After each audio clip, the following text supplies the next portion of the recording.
Oh, look at this angelic creation. Hey, what's up, Eat Squad? Today I'm going to be showing you how to make the best mujaddara. It's a Middle Eastern rice and lentil dish that is topped off with some deliciously caramelized onions. Let's get it. We're going to start by chopping up a lot of onions. I have about 3 medium-sized onions. I'm going to add this to a pan with some hot oil. We're looking to fry these onions to caramelization. You want to keep stirring these so they don't completely burn on one side.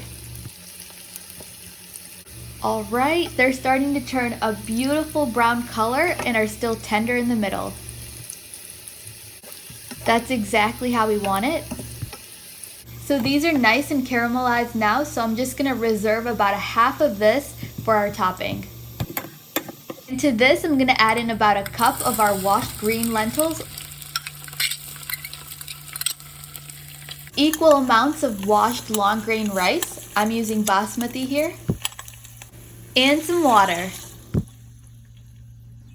And just give this a good stir before we start adding in our seasoning. Some cumin, a little bit of allspice, a little bit of cinnamon, some coriander, some turmeric, a little bit of salt, and lastly some black pepper. And I'm just gonna mix this all up and let it cook for about 20 minutes or so, or until the rice is done. Oh my goodness, just look at this rice. Just look at how nicely cooked the rice is, and the onions are just gonna be so sweet and caramelized. This is just the ultimate comfort food, and it's so healthy with all of these lentils.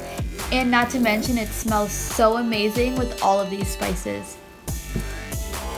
And if you want the exact measurements, check out the description box below. I'll write out a full-length recipe so you can make at home. And while you're down there, make sure you hit that subscribe and like button so you can keep seeing more delicious recipes. And now let's get to plating. And just top it off with some great caramelized onions that we reserved from earlier, a little bit of fresh parsley, and you can also serve this with some Greek yogurt. And there you have it, folks, some amazing mujaddara. Cheers!